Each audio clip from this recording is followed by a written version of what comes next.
Hey, Mike. Yeah, what's going on? Hey, have you ever heard of turbo debt? No, what is that? Something to get me into debt faster? No, turbo debt is not to get you in debt faster. It's to help you get out of debt. Do you have over $10,000 in credit card, personal loans, medical, or payday loans? Of course I have debt. That's the American way. Au contraire, mon frere. Turbo debt will give you the option to break the debt cycle and start putting money in your pocket. That's awesome. Over 70% of Americans die with credit card debt. Do not let this happen to you. Turbo debt will give you an option to break the debt cycle and start putting money in your pocket. That's awesome. If you have over $10,000 in credit card debt and personal loans, medical or payday loans, they can help. Go to turbodebt.com/TechTime. Again, that's turbodebt.com/TechTime, all capitalized, for a free consultation today. TurboDebt is a proud sponsor of this week's episode of TechTime Radio. Broadcasting across the nation from the East Coast to the West, keeping you up to date on technology while enjoying a little whiskey on the side, with leading-edge topics, along with special guests, to navigate technology in a segmented, stylized radio program. The information that will make you go, Pull up a seat, raise a glass with our hosts as we spend the next hour talking about technology for the common person. Welcome to TechTime Radio with Nathan Mumm. All right, welcome to Tech Time with Nathan Mumm, the show that makes you go, technology news of the week. The show is for the everyday person talking about technology, broadcasting across the nation with insightful segments on subjects weeks ahead of the mainstream media. We welcome our radio audience of 35 million listeners to an hour of insightful technology news. Each week our show covers the weekly top technology subjects without any political agenda. We verify the facts, and we do it with a sense of humor in less than 60 minutes. And, of course, with a little whiskey on the side. We live stream during our show on 5 of the most popular platforms, including YouTube and Twitch, Twitter, Facebook, and LinkedIn. We encourage you to visit us online at TechTimeRadio.com. Become a Patreon supporter at patreon.com/TechTimeRadio. As you can tell, I am not Nathan Mumm. He is not here today. He is living it up down in Florida. He's probably looking for meteorites. So I'm going to be your host today. My name is Mike Gorday. I am a human behavior expert living here in the Seattle area. My education is in forensic psychology, and I typically help Nathan understand how human behavior fits in with technology. And I help him from geeking out, which is his word. My co-host sitting next to me in my seat is Alessandria Esposito. She is a vital part of our team. She's a social media expert and has her bachelor's degree in business management. How are you? I'm doing very well, Mike. And yourself? Oh, I can't complain. Because nobody listens. Good. All right, well, welcome everybody, and let's go ahead and start today's show. Now on today's show. So today on Tech Time with Nathan Mumm, we are going to be talking about how Twitter check purge leaves some without a blue tick mark. Snapchat sees a revolt against its new AI feature, and flying cars are not just on the Jetsons anymore. We're going to be talking with Richard Flentge about lithium-ion batteries and how they can solve the energy crisis. And our technology fail, which is more about Twitter trolls. And finally, what we found on the web as we discuss a few topics that will make you go, In addition, we have our standard features, including my mesmerizing moment, This Week in Technology, and no Nathan Nuggets this week. As always, we have our pick of the day whiskey tastings during the commercials to see if our selected whiskey gets 0, 1, or 2 thumbs up at the end of the show. So sit back, raise a glass, and welcome to Tech Time with Nathan Mumm. Now it's time for the latest headlines. Here are our top technology stories of the week. All right. Story number 1, the Twitter purge leaves some people unverified. The social media giant began removing the once coveted blue tick verification from thousands of accounts on Thursday. The move comes as owner Elon Musk attempts to overhaul the social media company to turn a profit.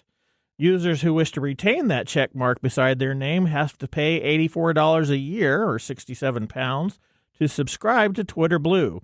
As some lost their ticks, others kept them.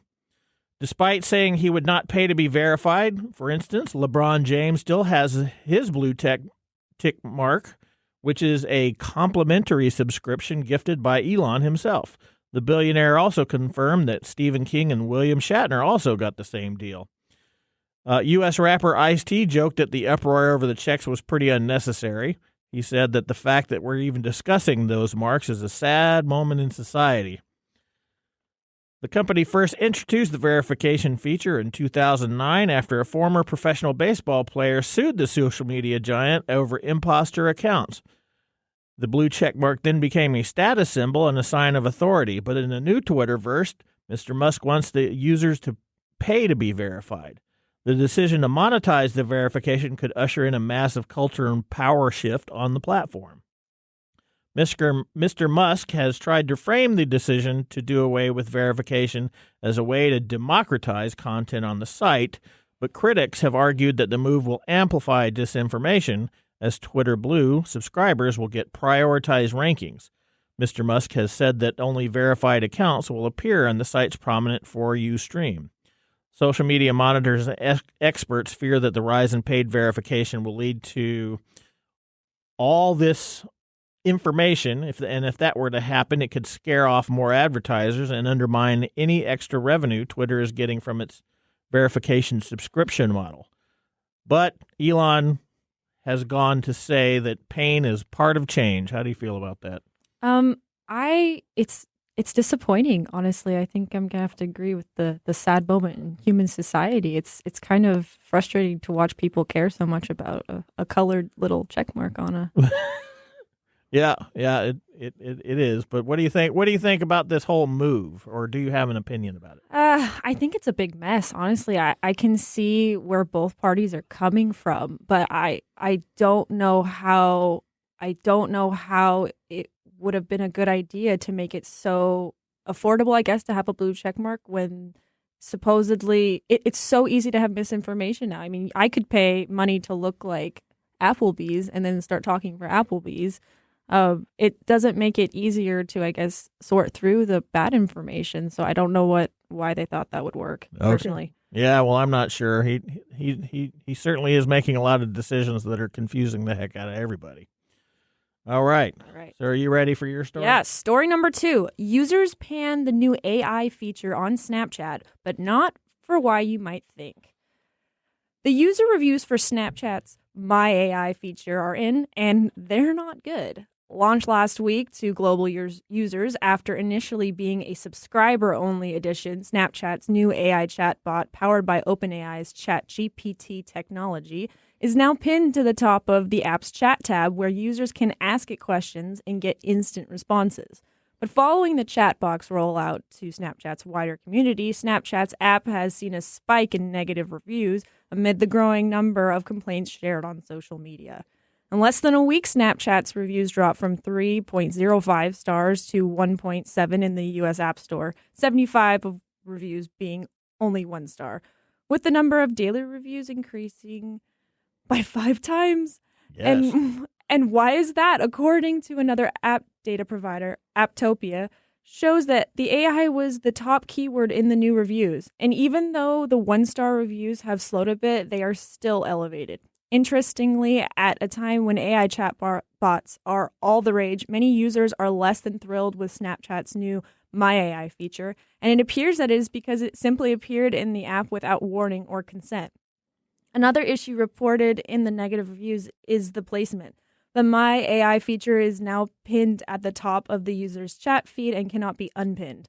Not only that, in order to remove the feature, they have to become paid subscribers for this Snapchat Plus. This is creating a fervor of threats to quit the app.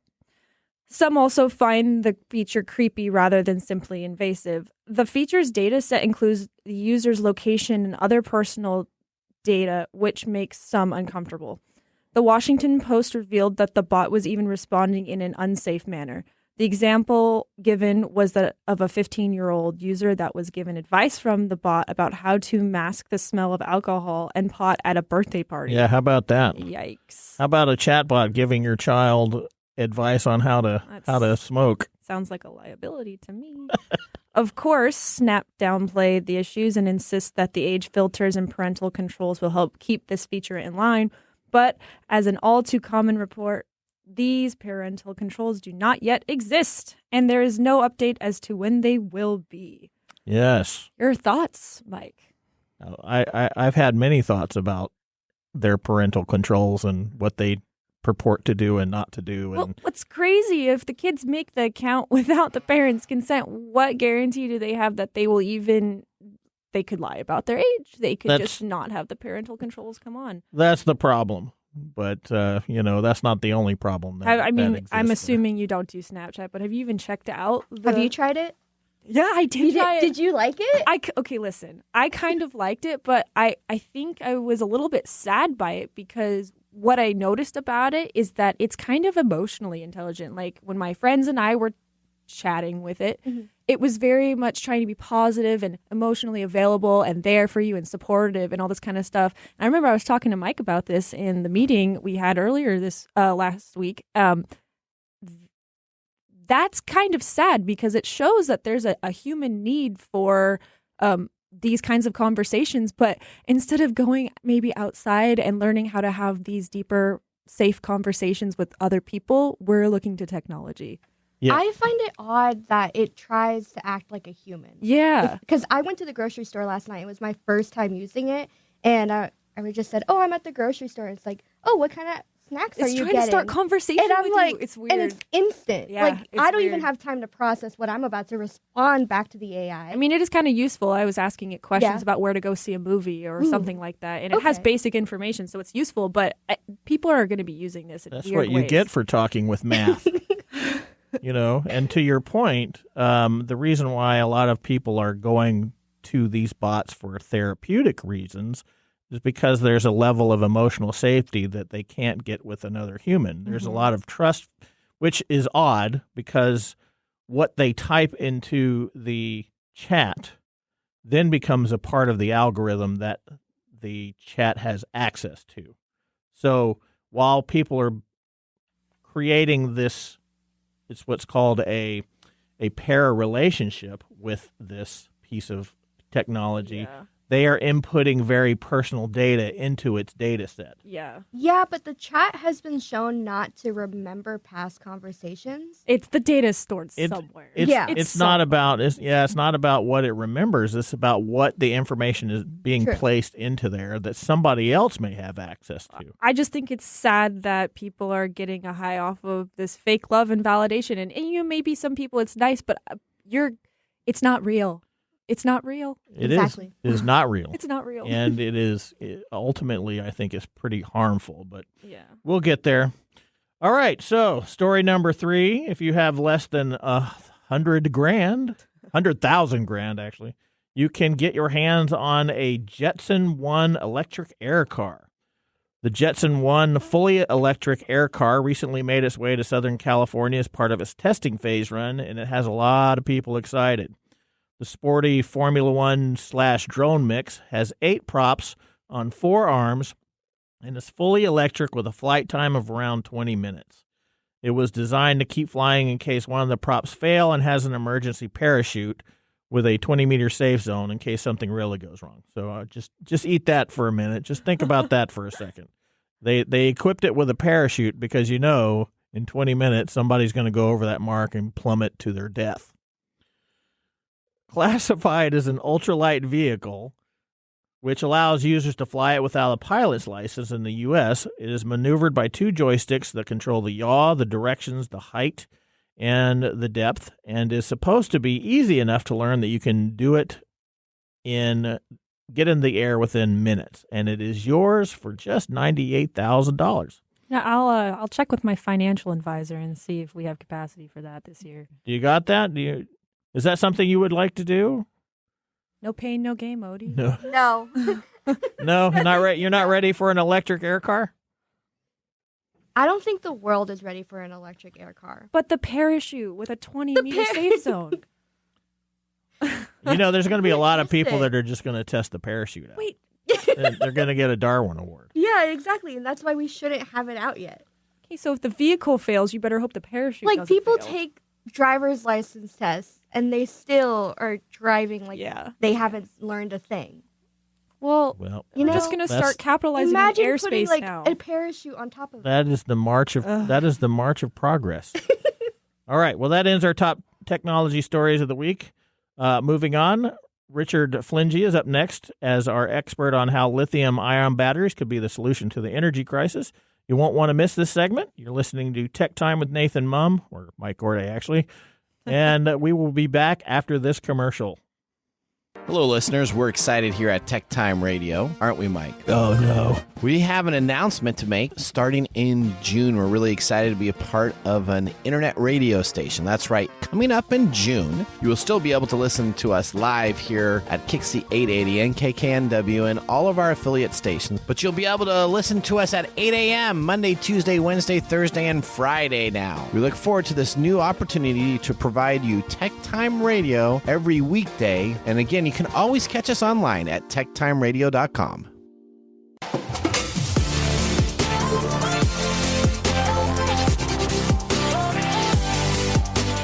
All right, welcome back to Tech Time with Mike Gorday. Woo! Tech Yeah. Time is a weekly hour technology show that talks about current technology in a simple format without having to geek out. Brought to you by Nathan Mumm and myself. We just had our first whiskey tasting during the break. Now let me tell you about what we are sipping. What are we sipping? We are sipping Bonnie Rose Orange Peel White Whiskey. Okay. And it's by Bacardi. The distillation is rumored to be Popcorn Sutton in Newport, Tennessee, and bottled in Florida. It is a flavored whiskey, not our normal bourbon. There's no age statement, and the proof is 70 proof, 35% alcohol by volume. Mash bill is undisclosed, and the price is whopping $14.99. That's definitely one of Nathan's top picks there. Probably get that over the flying machine. Well, yeah. Yeah. You might want to drink some before you go flying on it. So. Yeah. So that's from Bonnie Rose. Bonnie Rose orange peel flavor is made from orange peel, both cold pressed and distilled for depth and extra citrus zip. But the real secret to orange peel is the smooth sipping Tennessee white corn whiskey distilled in copper pot stills. White corn makes for an easy drinking whiskey with a real southern character and a Tennessee kick. Tastes great, sips smooth, and packs a punch. What did you think about your first taste? You know, Mike, I thought I was going to hate it. And I'm still forming an opinion. Okay. All right. Well, that works. I found it quite zesty. It's zesty, and the thing is I told Nathan I'm a big fan of flavored whiskeys because I don't really do mixed drinks that much. So I like just the flavor to be all in the whiskey when I drink it. And he did deliver. He delivered. Yeah. We often have flavored whiskeys on the show, and some of them are horrible. This one so far has a nice. I was little really taste. scared he was going to give us a really horrible one. I'm not going to lie. Well, that's usually what he does when he takes off on vacations. He leaves us with the bad stuff. And I know you're listening, and you know you do it. Yes. All right. So with our first whiskey tasting complete, let's move on to our feature segment with Richard Flentge, author of Verities of an Electric Mule, who is here to talk to us about the energy crisis and how we all can combat it through adopting a new sustainable energy economy. Richard is joining us live from I'm not sure where. I'll let him tell us. We can ask him. You ready? Let's start that segment. Welcome to Technology Insider. We get the information directly from the source. All right. Hello, Richard. Are you with us? Yes, I'm with you. Perfect. Welcome to the show. How have you been doing? I've had a good day. We had the heater on this morning and the air conditioner on the afternoon. So that's spring in Missouri down here. Okay, so you're in Missouri. Mm-hmm. All right. Well, Fabulous. I quickly read your book, Verities of the Electric Mule. I just did a quick read over yesterday, which is full of stories and anecdotes and historical reference to the development of our transportation energy economy and the looming energy crisis. While the overall premise is our current energy consumption needs, you posit that there is a solution that we are overlooking. Is that correct? That's correct, yes. All right. Well, why don't you tell us a little bit about that? The primary message of the book is it's all about the battery. The battery, especially with the lithium technology, allows electricity to be stored in a bank system. And the second part of that is it doesn't discharge over time. And what this will allow is that, especially with renewable sources, you could have, say, a solar array in Arizona. It could produce the electricity. The electricity could be stored in batteries and then transported to an area that could use it.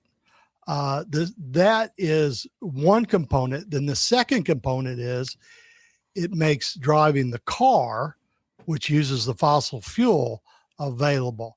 Those two components replace the majority of our fossil fuel consumption, which is transportation as well as coal for the home electricity.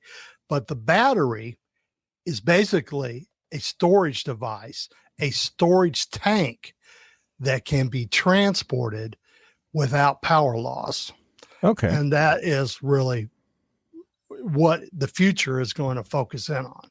Okay. So you have obviously one of your favorites is the Tesla 3, I think it was in the book. Yes. And you have also used the batteries from the Tesla to replace motors in other cars. And is this sort of one of the things that you're thinking of as in terms of this? You know, I talk a little bit about car conversion, but the primary use of what we took out of the Tesla 3 is a repurposed salvage Tesla 3 battery that then we put a controller on it and people use it as a solar battery bank. And it repurposes the technology of basically a wrecked car.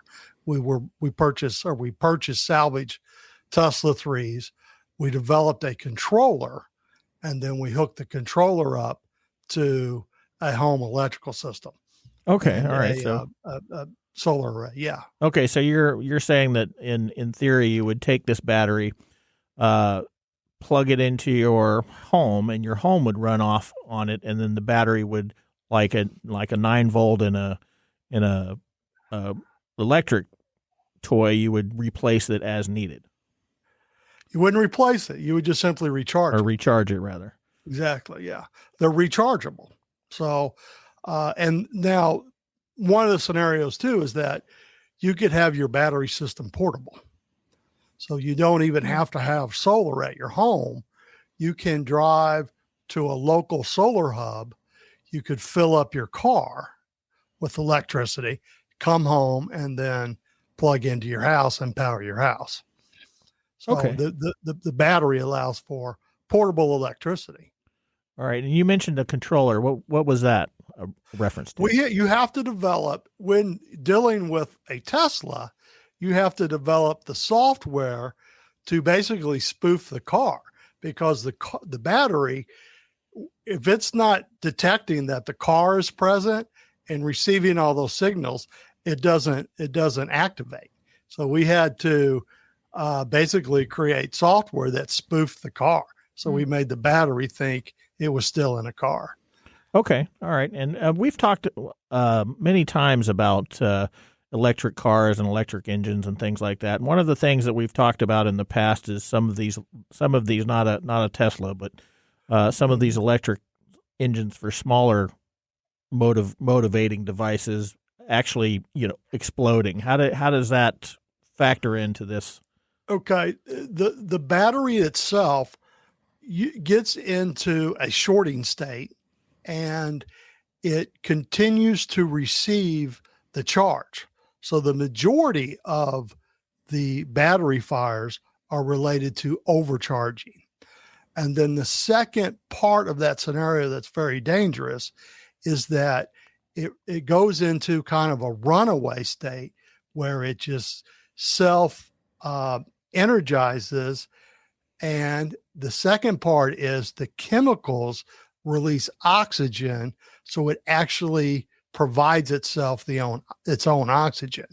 And that's what makes them very dangerous, because they're difficult to put out by smothering because they have an internal source of oxygen. Okay. So we had a policy where we never had a device on a charger if it was not supervised. We didn't leave things on a charger overnight. Okay. And then what happens when the battery goes bad? A couple things. The one thing you need to understand is it's not a battery. It's actually thousands of little battery cells. So, for example, a Tesla Model S has 7,700 little cells in them. Now, they have in their system a fusing, and they will fuse out when a small battery goes bad. If the larger part of the battery goes bad, you normally can salvage parts of it, and they have to replace the battery for the car. But generally speaking, not the entire battery goes bad, but smaller cells of it go bad. Okay, that's kind of like a hard drive going bad. Mm-hmm. Yeah. Okay, all right. And so the theory here is that by moving to these types of systems, we are actually going to create a better energy economy. Is that how you would describe it?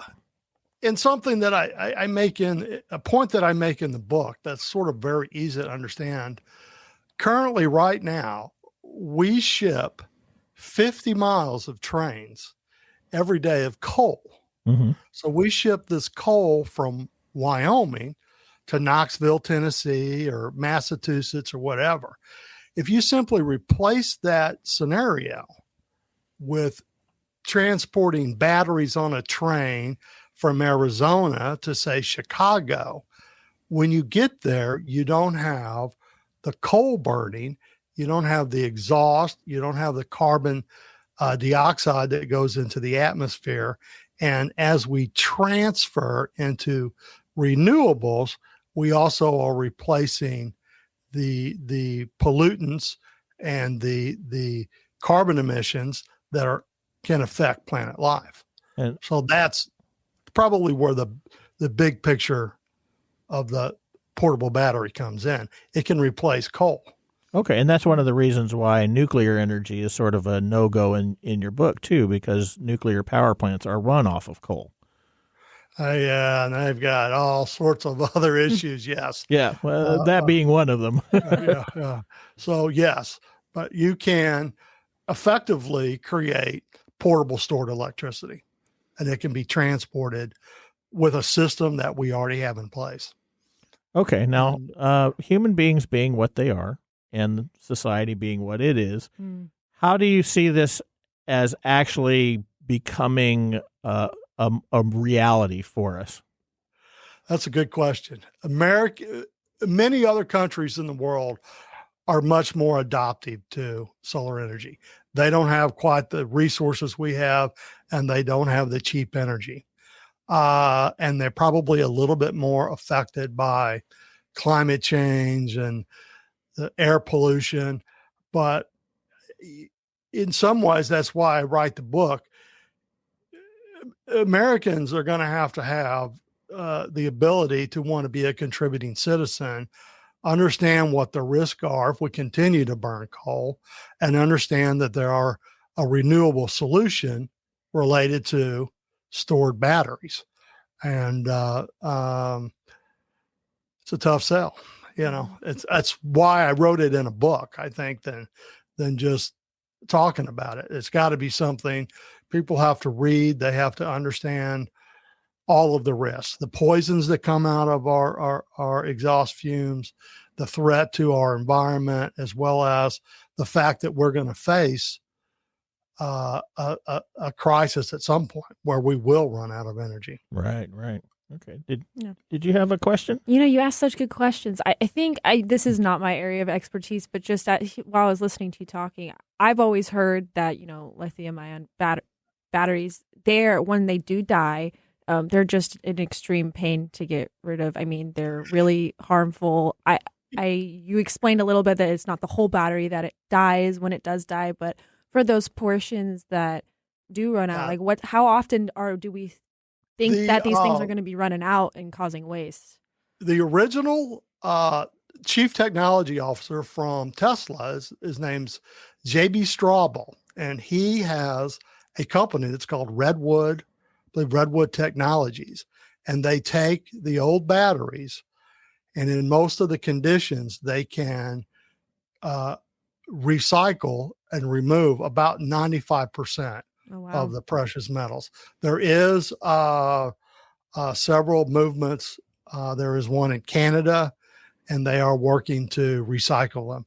But we have a pretty substantial recycler right now. It's based in Carson City, Nevada, and he was a big hitter in Tesla, and he hired one of the guys that I worked with, actually. Oh wow, that's pretty cool. So, well, thank you. They tear them apart and scrape them all down, and try to get the precious metals and the parts that they can out of them and recycle them. Okay, so some of the things that you said in your book seems to refute some of the quote unquote common knowledge that we hear about the evils of lithium-ion batteries, and I'm sure that's part of the overarching problem with trying to get people to understand this, right? You got it. Yeah, there is a counter backlash, and there's a lot of power in the oil and gas and that business. There's a lot of money in it. So, yeah. They are not. They're not going down easy. Yeah, that's essentially the war. It's not about what's good for the environment. It's about what it's going to cost, right? And it's huge. There's a lot of money in this. Okay. But yes, there's somewhat of a counterculture that I deal with, and you hear some of. All right. But it's softened. I mean, they kind of admit it. So I think and when you they hear, when they start figuring how to make money off of it, I think that's when exactly. But it will be disruptive, and that's probably, it may be 10, 15, it might be 20 years, but it will be a very disruptive technology at some point. Okay. Did you have any final questions? No, I feel very educated. All right. Well, that's going to end our segment with Ask the Expert with Richard Flentge. Thank you very much for joining us today. Yeah, got it. And I like I said, I read your book. I'm going to pass it on to Alessandra here so she can look it over. And it's got a few zingers in there too. I wrote it very creatively. Yes, it's an easy read, and I wrote for the show some, so it's got a few funny stories. I name drop a little bit, a couple things like that. Yes, I particularly like some of the jokes against Tesla engineers, programmers. Yeah. So that was great. All right. Well, thank you very much. Appreciate it. Have a nice day. Okay. Thank you. All right. So that ends our segment with This Week in Technology is up next. Now would be a great time to enjoy a little whiskey on the side as we do so during the break. You're listening to TechTime Radio with Mike Gorday. See you in a few minutes. This is Marc and Greg for Copiers Northwest with a terrific offer called Printer Care Plus. It's simple. Buy HP printer cartridges from Copiers Northwest and we'll service your current printers for free. That sounds too good to be true. It's made possible due to our HP Copiers Northwest relationship. Copiers Northwest is an HP Platinum partner, one of only 2 in the entire Northwest. And now with Printer Care Plus, Copiers Northwest will provide free printer service as long as they purchase genuine HP cartridges from Copiers Northwest. That's right. IT departments no longer have to service printers or fix paper jams with Printer Care Plus. They can focus on more strategic initiatives and let our experienced technicians keep their HP printers up and running. Sounds like a love-love relationship for IT departments. Don't get too carried away. So how do they get more details on Printer Care Plus? Call Copiers Northwest today, 206-282-1200, or visit copiersnw.com. Copiers Northwest. New ideas, new solutions. And now, let's look back at this week in technology. All right. Well, April 23rd, 2005. Guess what happened on that date? What happened on that date, Mike? The first YouTube video was created. What? Wait, wasn't it a zoo? Yes. Actually, it was. Oh my and gosh. I don't know if you looked at it, but it was. No, I didn't. So, okay. So the first uploaded video to YouTube was me at the zoo, which was posted at 8:27 p.m. on April 23rd, 2005, by a co-founder, Jawed Kareem. I don't know if I pronounced that right. You. So sorry if I didn't. In the video, a creator is standing in front of an elephant paddock at the zoo and comments on the length of their trunks. That's it. That's all he did. It goes, iconic moment. those are really long trunks. That is all. So, little did he know that that simple video would be the start of me staying up entirely too late on the internet. Yeah, so that now is a piece of history. And while the video is pretty dumb, a note to all you future entrepreneurs out there. Sometimes it takes a dumb video at a zoo. Well, what you may be doing is for posterity's sake. So choose wisely. Oh yeah, that too. Maybe pick a better first. Yeah. Go ahead and take a look at it. It is a very non. Well, I'll just keep it right there. It's very non.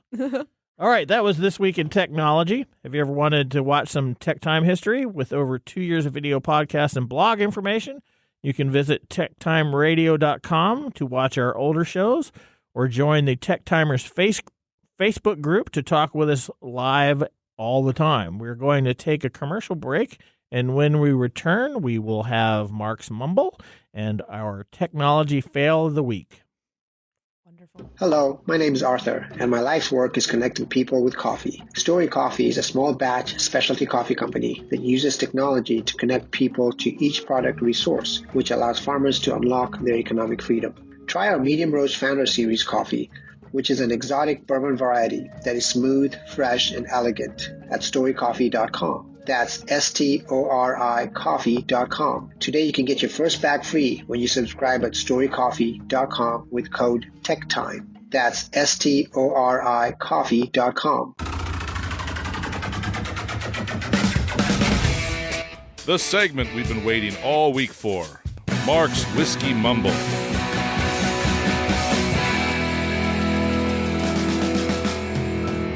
Okay, Marc's Mumble for today is, why is Nathan missing today? That's his first question. That's a good question. His answer is because it's National Mani-Pedi Day. Oh, I should have known. So Nathan must be down in Florida. Living it up with those mani-pedis. He's quite indecisive. I don't know. National Mani-Pedi Day is one of the few days in the year to show off those nails with a purpose. Like ancient times in Egypt, men of affluence painted their nails in distinct colors to mark their societal statuses, so Nathan is out choosing his, I guess. At least that's what Marc thinks. Mm. All right, so on to Bonnie Ross. Some say Bonnie Rose, was a distiller's daughter who grew up around the barrel room. Others say she was a bartender who mixed a mean whiskey sour. Legend has it she had a taste for good whiskey and a unique Southern style all her own. What an insult to name this type of fake whiskey after her. Oh, gosh. Yeah, Marc must be a real fan. He's real digging. This is a cheap, unaged corn whiskey with orange flavor added, lower than whiskey's legal requirement of 80 proof and packaged in a nice bottle. How dare Nathan? For TechTime Radio's 150th episode, which we didn't really mention yet. Oh, wow. So it's happy 150th. This is our Mike. Yes, our 150th episode. Wow. How dare Nathan? How dare Nathan? To leave this cheap stuff for Mike and Alessandra and not even show up to choke on it. That's right. He calls himself a Why man does of he hate it so much? Because it's a cheap flavor. I think it's the principle of the super, thing. Yeah, I mean it's super cheap. It's flavored. I mean it has a good taste, but so does Kool-Aid. Yeah, I guess. Wow, way to just run Rosie through the floor. Yeah, poor Rosie. Good thing Bonnie doesn't have feelings. Oh, my Bonnie gosh. Rose. Bonnie Rose. So Poor yeah, dear. Marc's final thought was Nope. Nathan. I hope your nails turn out pretty. Aw. At least it ended on a positive note. I guess. I don't know. Is that the way it's supposed to go? He wished him good luck, essentially. That's what I got from that. Okay. All right. Yeah. Well, I'm glad you got something out of it because that was pretty funny. That was great. Thanks, All Marc. right. Love that guy. So, Marc, thanks again for the mumble as always. I'm sure Nathan is thanking you as well. Whiskey and technology, what a great pairing. Like apple pie and ice cream. Gotta right? love it. All right. Dun, dun, dun. So up to our next segment underway, we have a few items on what we found on the web. What we found on the web. All right. So we've talked about this a little bit in the past with Facebook work filtering posts and how it takes its toll on human beings. So behind the scenes on Facebook, thousands of moderators protect users from graphic content by filtering out posts that break its rules. And, of course, these are the one that gets past the algorithms. The BBC has spoken to one moderator based in Kenya who is taking legal action against his parent company, Meta. So one more lawsuit against Meta. Woo. On his first day of work screening posts, a South African Trevin Brownie watched a man take his own life. Oh, my gosh. And he said that the problem was not the fact that he took his life. The problem was that there was a child in the room that was in the video with this person.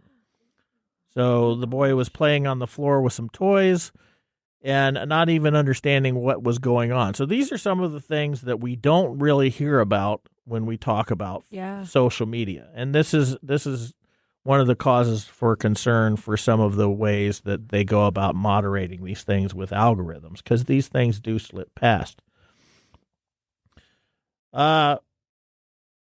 At any rate, the guy says he felt sick and he was vomiting because he didn't understand why people would even do things like that. In the course of his work, Mr. Brownie would see the worst of humanity, from child abuse to torture and suicide bombings. His expert experience, he believes, deadened his feelings, and this is very typical of people who are around this kind of thing. They get numb to it. It's a defense mechanism. It's the body trying to protect itself. Yes, it's exactly what that is. It is a desensitizing to that system of trauma. The tremor in his voice, according to the interview, was that his sympathy suggests he still cares about others, but Mr. Brownie believes that part of his humanity is gone. He says, because I'm basically so much used to death and seeing it, it became the norm. He says it no longer affects him as he feels like it should. Mr. Brownie sees those who work in moderation as the front lines of defense protecting users, especially during the pandemic when many relied on the internet. The way Facebook connects people around the world also appeals to him. In January, Facebook's main moderation hub for East Africa, operated by a company called Sama, announced it would stop providing content review services to social media firms. Last month, Sama laid off 260 moderators, including Mr. Brownie, as it concentrated on work annotating videos to help train artificial intelligence computer vision systems. So, that's the kind of trend right now is AI. Yeah. I sacrificed my human side for this job. I don't even think you can give any more than your soul and then be kicked out like this, Mr. Brownie said. He is concerned about the future, and he and his fiancée hope to get married, and his family in South Africa rely upon the money that he sends them. Mr. Brownie says he would not have taken the job if he had known what it involved, but feels it is important work and he's good at it, and where he earned a promotion to a more senior role. He wants his employment to continue, but with more support for his mental health. He is one of a group of 184 moderators supported by the campaign group Foxglove, who are taking legal action against Meta, Facebook's parent company, Sama, and Meta's new contractor, Luxembourg-based firm Majorel. Meta has sought to extricate itself from the action, but a ruling on Thursday now means it can be sued for unfair termination. I believe we talked about this may be the same case we talked about several weeks ago. Corey Kreider, director at Foxglove, called the decision a milestone and said that no tech giant, however wealthy, should be above the law. An interim ruling against Meta and Sama already means the moderators' contracts cannot be terminated and they must still be paid until the case is decided. The moderators say that they were laid off in retaliation for complaints about working conditions and attempt to form a union. And that's kind of typical of these types of things, too. They also allege that they were unfairly discriminated against and refused work at Majorel on the basis that they previously worked at the Sama facility. Text messages shared with the moderator's legal team and seen by the BBC show moderators interested in applying for a job at Majorel were told by a third-party recruiter that the company will not accept candidates from Sama. It's a strict no. Meta has, of course, declined to comment, citing continuing the legal action, but the company requires its contractors to provide round-the-clock on-site support with trained practitioners and access to private health care from the first day of employment. Majorel, of course, declined to comment while legal action was continuing. A Sama spokesperson told the BBC that it paid moderators fairly local living wages that were among the top 12 paying jobs in Kenya.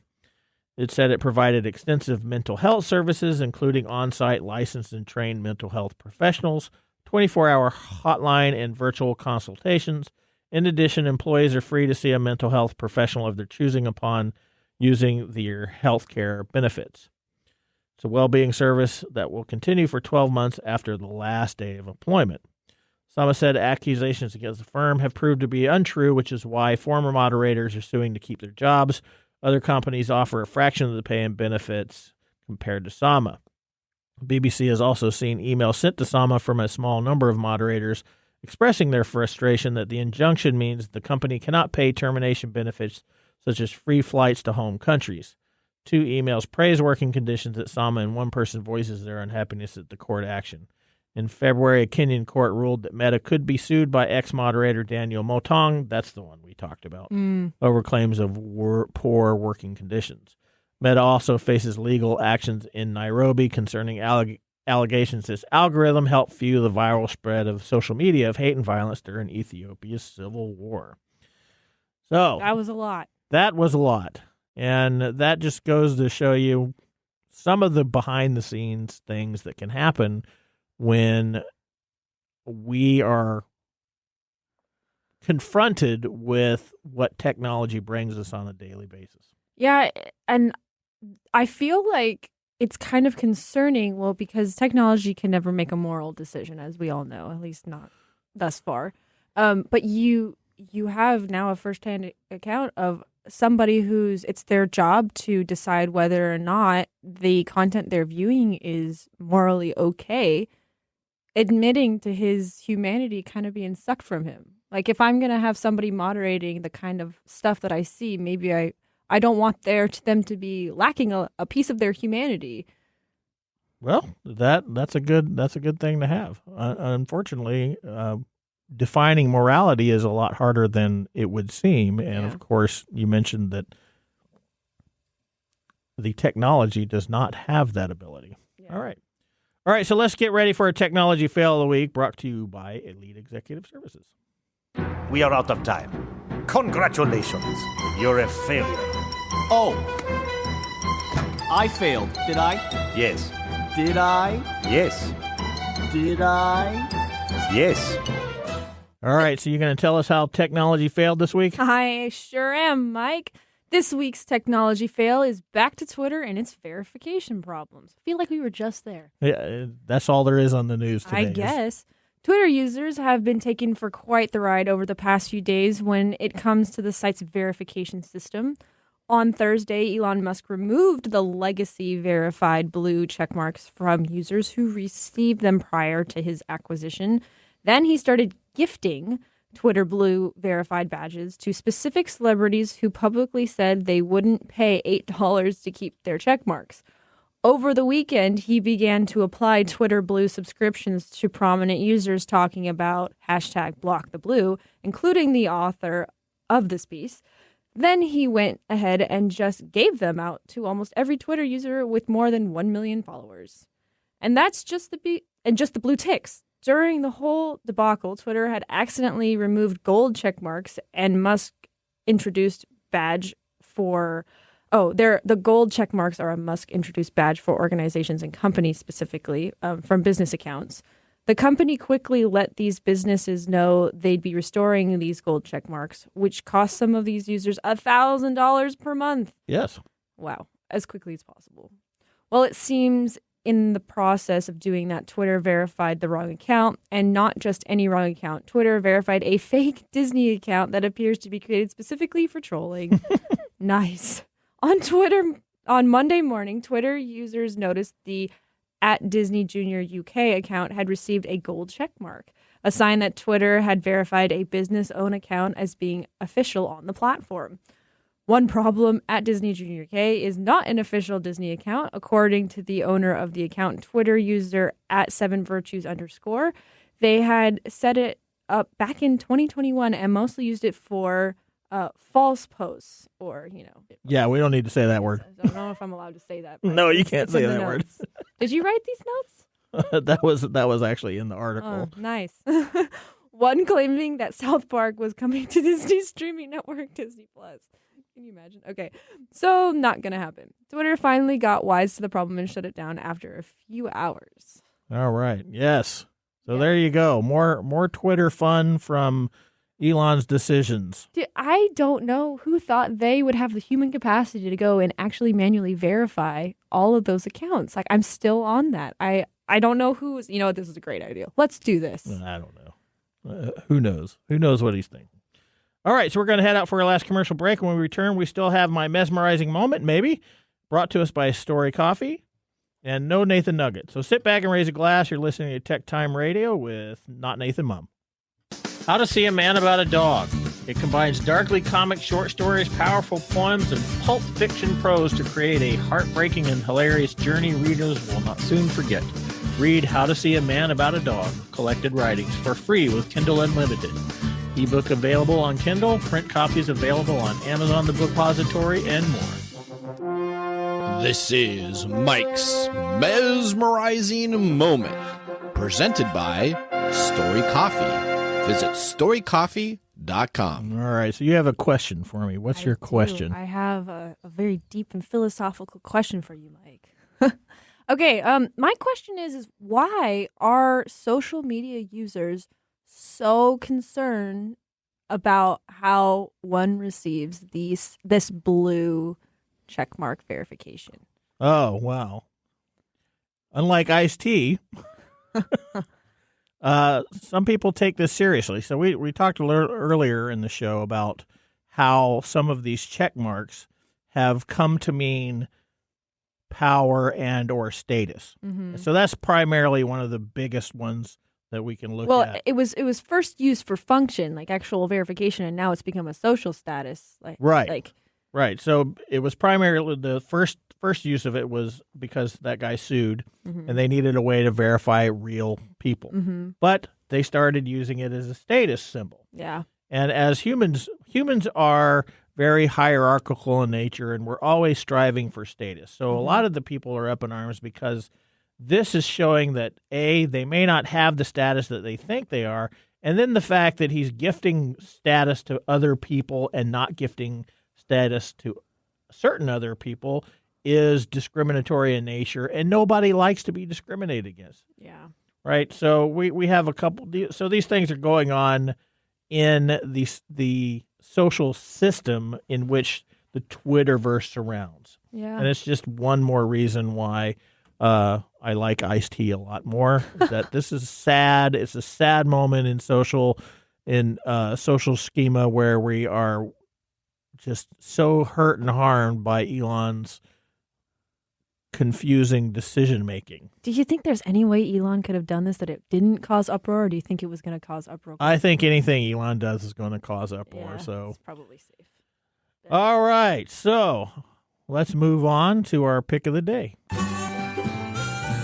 And now our pick of the day for our whiskey tastings. Let's see what bubbles to the top. All right, so now there's a big reveal. Did our Bonnie Rose whiskey receive a thumbs up or thumbs down?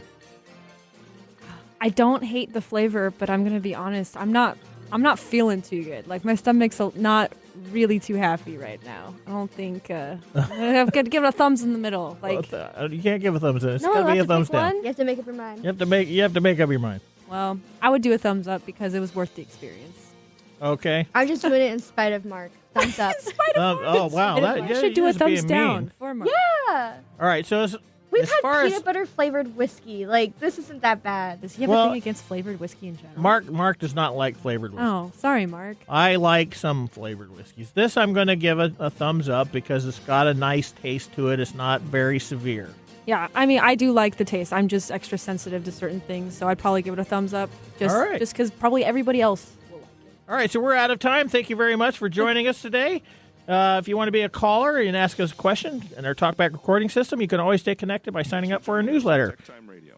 We hope that you Bye-bye. have Bye. that moment today in technology. The fun doesn't stop there.